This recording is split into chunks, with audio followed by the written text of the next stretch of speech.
اور ہمیں اس وقت پتہ چلا جب مسلمانوں کے سواروں نے ہمیں کاٹنا اور گھوڑوں تلے روننا شروع کر دیا تھا۔ عالی مقام یہ ہے وہ طاقت جس کی میں بات کر رہا ہوں۔ خالد رضی اللہ تعالی عنہ نے اپنے لشکر کو خطاب کیا، میں تم میں ایمان کی طاقت ہے، یہ خدائے وحدہ لا شریک کا فرمان ہے، تم میں سے صرف 20 ایمان والے ہوئے تو بھی وہ 100-200 کفار پر غالب آئیں گے۔ آتش پرستوں کا لشکر اور ان کے ساتھی عیسائی بھاگ کر دور نکل گئے تھے۔ میدان جنگ میں لاشیں بکھری ہوئی تھی، ایک طرف مال غنیمت کا انبار لگا ہوا تھا۔ خالد رضی اللہ تعالیٰ عنہ اس انبار کے قریب اپنے گھوڑے پر سوار اپنی فوج سے خطاب کر رہے تھے۔ خدا کی قسم، قرآن کا فرمان تم سب نے عملی صورت میں دیکھ لیا ہے، کیا تم آتش پرستوں کے لشکر کو دیکھ کر گھبرا نہیں گئے تھے؟ آنے والی نسلیں کہیں گی کہ یہ کمال خالد بن ولید رضی اللہ تعالیٰ عنہ کا تھا، اور اس نے اپنے سواروں کو چھپا کر رکھا ہوا تھا اور انہیں وقت پر استعمال کیا جب دشمن مسلمانوں کو کاٹنے اور کچلنے کے لیے آگے بڑھایا تھا۔ لیکن میں یہ کہتا ہوں کہ یہ کرشمہ ایمان کی قوت تھا۔ خدا ان کے ساتھ ہوتا ہے جو اس کے رسول کریم صلی اللہ علیہ وآلہ وسلم کی ذات پر ایمان لاتے ہیں۔ میرے دوستوں، ہمیں اور آگے جانا ہے۔ یہ آتش پرست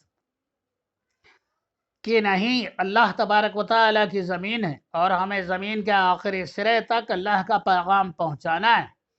میدان جنگ فتح و نصرت کے نعروں سے گونج رہا تھا۔ اس کے بعد خالد رضی اللہ تعالیٰ عنہ نے اپنی سپاہ میں مال غنیمت تقسیم کیا۔ معلوم ہوا کہ اب کا مال غنیمت دونوں جنگوں کے نسبت کہیں زیادہ ہے۔ خالد رضی اللہ تعالیٰ عنہ نے حسب معمول مال غنیمت کا 5واں حصہ بیت المال کے لیے مدینہ بھجوا دیا۔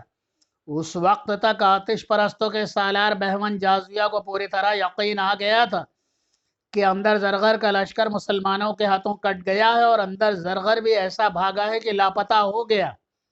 بہمن جازیہ نے اپنے ایک سالار جابان کو بلایا۔ جازیہ نے کہا، تم اندر زرغر کا انجام سن چکے ہو۔ ہمارے لیے کسریٰ کا حکم یہ تھا کہ ہم ولجہ میں اندر زرغر کے لشکر سے جا ملیں۔ اب وہ صورت ختم ہو گئی ہے، کیا تم نے سوچا ہے کہ اب ہمیں کیا کرنا چاہیے؟ جابان نے کہا، ہم جو بھی کچھ کریں بھاگنا نہیں چاہیے۔ جازیہ نے کہا، لیکن جابان، ہمیں اب کوئی کارروائی اندھا دھند بھی نہیں کرنی چاہیے۔ مسلمان ہمیں تیسری بار شکست دے چکے ہیں۔ کیا تم نے محسوس نہیں کیا کہ وہ وقت گزر گیا جب ہم مدینہ کے لشکر کو صحرائی لٹیرے اور بدو کہا کرتے تھے؟ اب ہمیں سوچ سمجھ کر آگے بڑھنا ہوگا۔ ہماری ان 3 شکستوں کی وجہ صرف یہ معلوم ہوتی ہے کہ ہمارا جو بھی سالار مدینے والوں سے ٹکر لینے گیا وہ اس انداز میں چلا گیا جیسے وہ چند ایک صحرائی قزاقوں کی سرکوبی کے لیے جا رہا ہے۔ جابان نے کہا، جو بھی گیا وہ دشمن کو حقیر و کمزور مان کر گیا۔ ہماری آنکھیں پہلی شکست میں ہی کھل جانی چاہیے تھی، لیکن ایسا نہ ہوا۔ آپ نے بھی تو کچھ سوچا ہوگا۔ جازیہ نے کہا، سب سے پہلے جو سوچ مجھے پریشان کر رہی ہے کہ ادھر ارد شہر بیمار پڑا ہے۔ میں جانتا ہوں اسے پہلی 2 شکستوں کے صدمے نے بستر پر ڈال دیا ہے۔ ایک اور شکست کی خبر اسے لے ڈوبے گی۔ یہ بھی ہو سکتا ہے کہ اس شکست کی خبر پہنچانے والے کو وہ قتل ہی کرا دے۔ جابان نے کہا، لیکن جازیہ، ہم کسریٰ کے خوشنودی کے لیے نہیں لڑ رہے، ہمیں زرتشت کی عظمت اور آن کے خاطر لڑنا ہے۔ جازیہ نے کہا، میں تم سے ایک مشورہ لینا چاہتا ہوں جابان۔ تم دیکھ رہے ہو کہ کسریٰ نے ہمیں جو حکم دیا تھا وہ مقصد ہو چکا ہے۔ میں مدائن چلا جاتا ہوں، کسریٰ سے نیا حکم لوں گا۔ میں اس کے ساتھ کچھ اور بھی باتیں کرنا چاہتا ہوں۔ اسے یہ بھی کہنے کی عادت ہو گئی ہے کہ جاؤ مسلمانوں کو کچل ڈالو۔ اسے ابھی تک کسی نے یہ نہیں بتایا کہ جنگی طاقت صرف ہمارے پاس نہیں ہے۔ میں نے مان لیا ہے کہ لڑنے کی جتنی اہلیت اور جتنا جذبہ مسلمانوں میں ہے وہ ہماری فوج میں ناپید ہے۔ جابان، طاقت کے گھمنڈ میں کسی کو شکست نہیں دی جا سکتی۔ جابان نے کہا، میں بھی اسی کو بہتر سمجھوں گا۔ آپ کوچ کو روک دیں اور مدائن چلے جائیں۔ جازیہ نے حکم کے لہجے میں کہا، کوچ روک دو، لشکر کو یہیں خیمہ زن کر دو، میری واپسی تک تم لشکر کے سالار ہوگے۔ جابان نے پوچھا، اگر آپ کی غیر حاضری میں مسلمان یہاں پہنچ گئے یا ان سے آمنا سامنا ہو گیا تو میرے لیے آپ کا کیا حکم ہے؟ کیا میں ان سے لڑوں یا آپ کے آنے تک جنگ شروع نہ کروں؟ جازویہ نے کہا، تمہاری کوشش یہ ہونی چاہیے کہ میری واپسی تک تصادم نہ ہو۔ آتش پرستوں کے لشکر کا کوچ روک دیا اور اسے وہیں خیمہ زن ہونے دیا گیا۔ بہمن جازویہ اپنے محافظ دستے کے چند گھڑ سواروں کو ساتھ لے کر مدائن کو روانہ ہو گیا۔ بقر بن وائل کی بستیوں میں ایک طرف گریہ وزاری تھی تو دوسری طرف جوش و خروش و جذبہ انتقام کے للکار۔ اس عیسائی قبیلے کے وہ ہزاروں آدمی جو للکارتے اور نعرے لگاتے ہوئے آتش پرست لشکر کے ساتھ مسلمانوں کو فارس کی سرحد سے نکالنے گئے تھے، وہ میدان جنگ سے بھاگ کر اپنی بستیوں کو چلے گئے تھے۔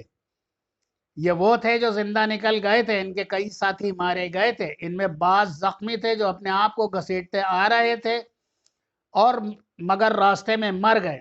یہ عیسائی جب سر جھکائے اپنی بستیوں میں پہنچنے لگے تو گھر گھر سے عورتیں، بچے اور بوڑھے نکل آئے۔ ان شکست خوردہ ٹولیوں میں عورتیں اپنے بیٹوں، بھائیوں، خاوندوں کو ڈھونڈنے لگیں۔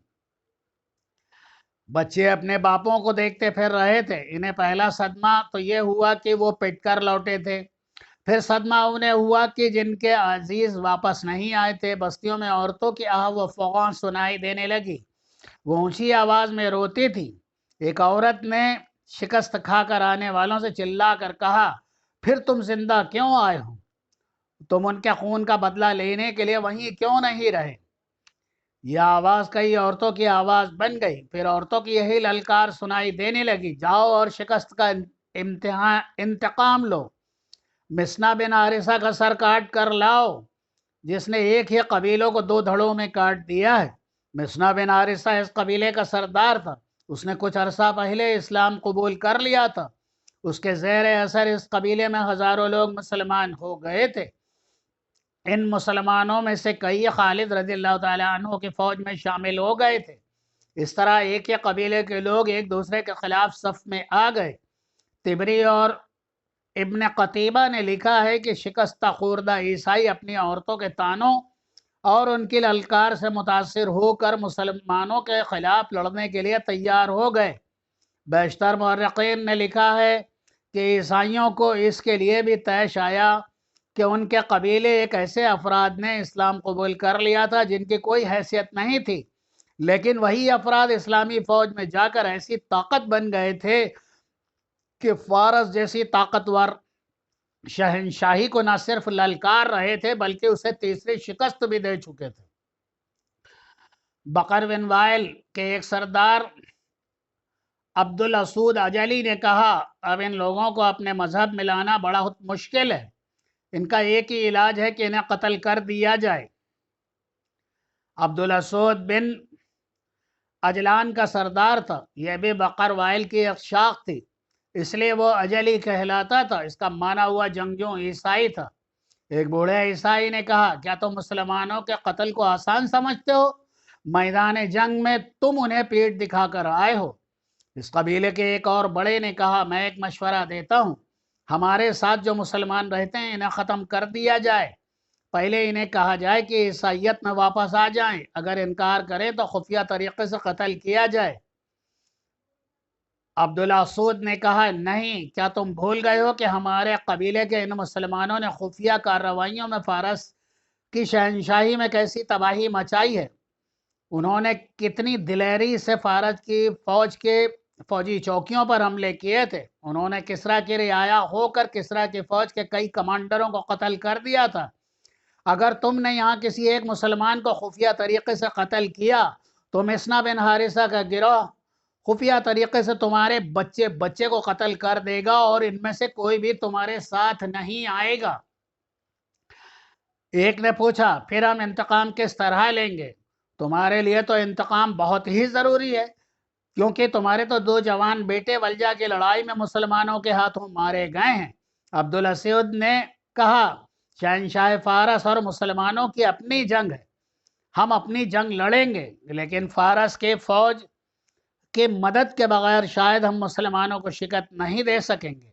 اگر تم لوگ مجھے اجازت دو تو میں مدائن جا کر شہنشاہ فارس سے ملوں گا، مجھے پوری امید ہے کہ وہ ہمیں مدد دے گا، اگر اس نے مدد نہ کی تو ہم اپنی فوج بنا کر لڑیں گے۔ تم ٹھیک کہتے ہو، مجھے مسلمانوں سے اپنے 2 بیٹوں کے خون کا حساب چکانا ہے۔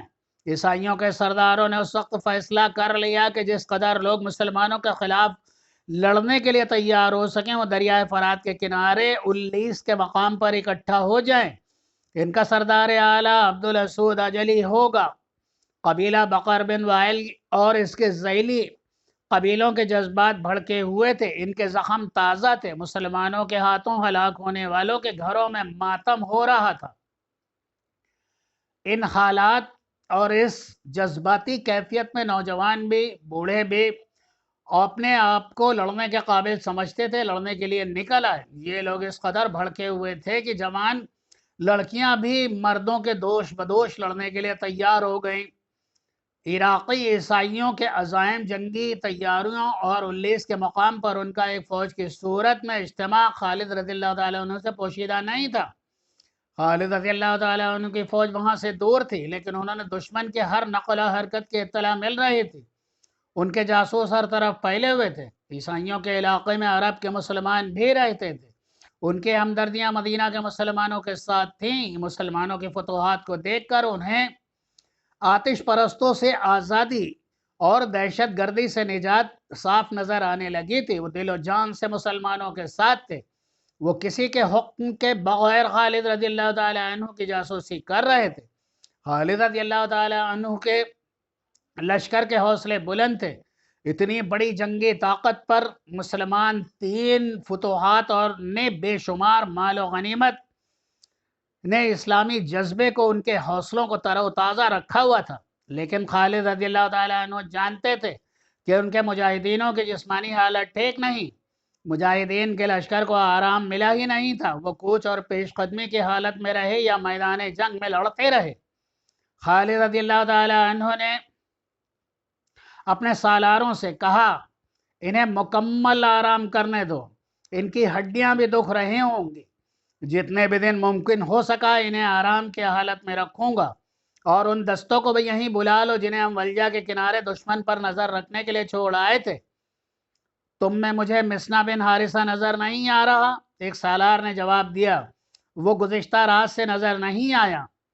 خالد رضی اللہ تعالیٰ عنہ کو خیمے کے باہر ایک گھوڑے کی ٹاپ سنائی دیے اور قریب آ کر گھوڑا رکا۔ کسی نے خالد رضی اللہ تعالیٰ عنہ کو بتایا کہ مسنا بن حارثہ آیا ہے۔ مسنا گھوڑے سے کود کر اترا اور دوڑتا ہوا خالد رضی اللہ تعالیٰ عنہ کے خیمے میں داخل ہوا۔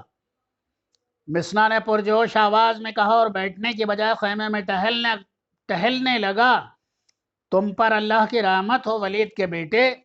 خالد رضی اللہ تعالیٰ عنہ نے مسکراتے ہوئے کہا، خدا کی قسم ابن حارثہ، تیری چال ڈھال اور تیرا جوش بتا رہا ہے کہ تجھے کہیں سے خزانہ مل گیا ہے۔ مسنا بن حارثہ نے کہا، خزانے سے بھی زیادہ قیمتی خبر لایا ہوں ابن ولید، میرے قبیلے کے عیسائیوں کا ایک لشکر تیار ہو کر اللیس کے مقام پر جمع ہونے کے لیے چلا گیا ہے۔ ان کے سرداروں نے دروازے بند کر کے ہمارے خلاف جو منصوبہ بنایا ہے وہ مجھ تک پہنچ گیا۔ خالد رضی اللہ تعالیٰ عنہ نے پوچھا، کیا یہی خبر لانے کے لیے تو رات سے کسی کو نظر نہیں آیا؟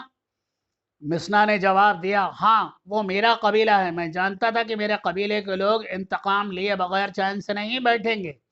میں نے اپنا حلیہ بدل کر ان کے پیچھے چلا گیا، جس مکان میں بیٹھ کر انہوں نے ہمارے خلاف لڑنے کا منصوبہ بنایا ہے میں اس کے ساتھ والے مکان میں بیٹھا ہوا تھا۔ میں وہاں سے پوری خبر لے کر نکلا ہوں۔ دوسری اطلاع یہ ہے کہ ان کے سردار اس مقصد کے لیے مدائن چلے گئے ہیں کہ وہ ارد شہر سے فوجی مدد لے کر ہم پر حملہ کریں گے۔ خالد رضی اللہ تعالیٰ عنہ نے کہا، تو اس کا مطلب تو یہ ہوا کہ میں اپنے لشکر کو آرام کی مہلت نہیں دے سکوں گا؟ کیا تم پسند نہیں کرو گے جس طرح ہم نے ولجہ میں آتش پرستوں کی تیاریوں کی مہلت نہیں دی تھی، اسی طرح ہم عیسائیوں اور آتش پرستوں کے اجتماع سے پہلے ہی ان پر حملہ کر دیں۔ مسنا نے کہا خدا تیری عمر دراز کرے ابن ولید، طریقہ یہی بہتر ہے کہ دشمن کا سر اٹھنے سے پہلے ہی کچل دیا جائے۔ خالد رضی اللہ تعالیٰ عنہ نے اپنے دوسرے سالاروں کی طرف دیکھا جیسے وہ ان سے مشورہ مانگ رہے ہوں۔ سالار عاصم بن عمرو نے کہا ہونا تو ایسا ہی چاہیے، لیکن لشکر کی جسمانی حالت دیکھ لیں، کیا ہمارے لیے فائدہ مند نہ ہوگا کہ کم از کم 2 دن لشکر کو آرام کرنے دے؟ دوسرے سالار عیدی بن حاتم نے کہا ہاں ابن ولید، کہیں ایسا نہ ہو کہ پہلی 3 فتوحات کے نشے میں ہمیں شکست کا منہ دیکھنا پڑے۔ خالد رضی اللہ تعالیٰ عنہ نے کہا ابن حاتم، میں تیرے اتنے اچھے مشورے کی تعریف کرتا ہوں، لیکن یہ بھی سوچ کہ ہم نے 2 دن عیسائیوں کو دے دیے تو کیا ایسا نہیں ہوگا کہ فارس کا لشکر ان سے آ ملے؟ عیدی بن حاتم نے کہا ایسا ہو سکتا ہے، لیکن بہتر یہی ہوگا کہ آتش پرستوں کے لشکر کو آنے دیں۔ یوں بھی ہو سکتا ہے کہ ہم بقر بن وائل کے عیسائیوں سے الجھے ہوئے ہوں اور آتش پرست عقب سے ہم پر آن پڑیں اور ہمیں ان کے خلاف بھی لڑنا پڑے۔ اسے اس میدان میں آنے دیں جہاں وہ لڑنا چاہتے ہیں۔ مسنا بن حارثہ نے کہا ابن ولید، کیا تو مجھے اجازت نہیں دے گا کہ عیسائیوں پر حملے کی پہل میں کروں؟ خالد رضی اللہ تعالیٰ عنہ نے پوچھا تو نے ایسا کیوں سوچا ہے؟ مسنا بن حارثہ نے جواب دیا اس لیے کہ جتنا میں جانتا ہوں اور کوئی نہیں جانتا، اور میں اس لیے بھی سب سے آگے ہو کر ان پر حملہ کرنا چاہتا ہوں کہ ان کے منصوبے میں یہ بھی شامل ہے کہ ان کے قبیلوں کے جن لوگوں نے اسلام قبول کر لیا ہے انہیں قتل کیا جائے۔ میں انہیں کہوں گا کہ دیکھو کون کسے قتل کر رہا ہے۔ خالد رضی اللہ تعالیٰ عنہ نے پوچھا اس وقت ہماری نفری کتنی ہے؟ ایک سالار نے جواب دیا 18,000 سے کچھ زیادہ ہی ہوگی۔ خالد رضی اللہ تعالیٰ عنہ نے کہا جب ہم فارس کی سرحد میں داخل ہوئے تو ہماری نفری 18,000 تھے۔ اس علاقے کے مسلمانوں نے میری نفری کم نہیں ہونے دی۔ مورخوں نے لکھا ہے ان 3 جنگوں میں بہت سے مسلمان شہید اور شدید زخمی ہوئے تھے۔ بعض نے لکھا ہے کہ نفری تقریباً آدھی رہ گئی تھی، لیکن مسنا بن حارثہ کے قبیلوں نے نفری کی کمی کو پورا کر دیا تھا۔ آتش پرستوں کے سالار بہمن جازویہ اردو شہر سے نیا حکم لینے کے لیے مدائن پہنچ چکا تھا، لیکن شاہی طبیب نے اسے روک دیا۔ طبیب نے کہا اگر کوئی اچھی خبر لائے ہو تو اندر چلے جاؤ، اگر خبر اچھی نہیں تو تمہیں اندر جانے کی اجازت نہیں دے سکتا۔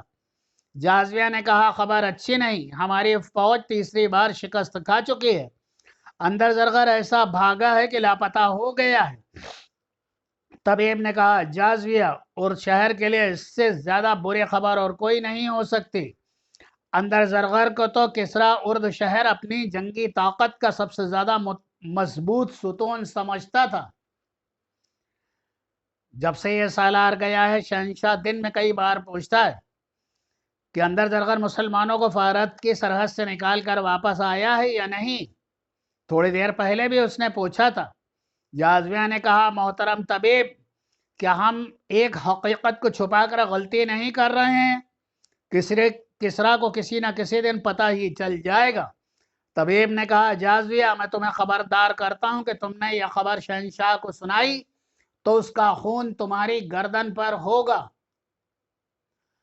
جازویہ وہیں سے لوٹ گیا، لیکن اپنے لشکر کے پاس جانے کے بجائے اس خیال سے میدان میں رکا رہا کہ ارد شہر کی صحت ذرا بہتر ہوگی تو وہ انہیں خود شکست کی خبر سنائے گا اور اس کے ساتھ وعدہ کرے گا کہ وہ مسلمانوں سے 3 شکستوں کا انتقام لے گا۔ انشاءاللہ تعالی اگلی نشست میں اس کے آگے کا حصہ پیش کروں گا۔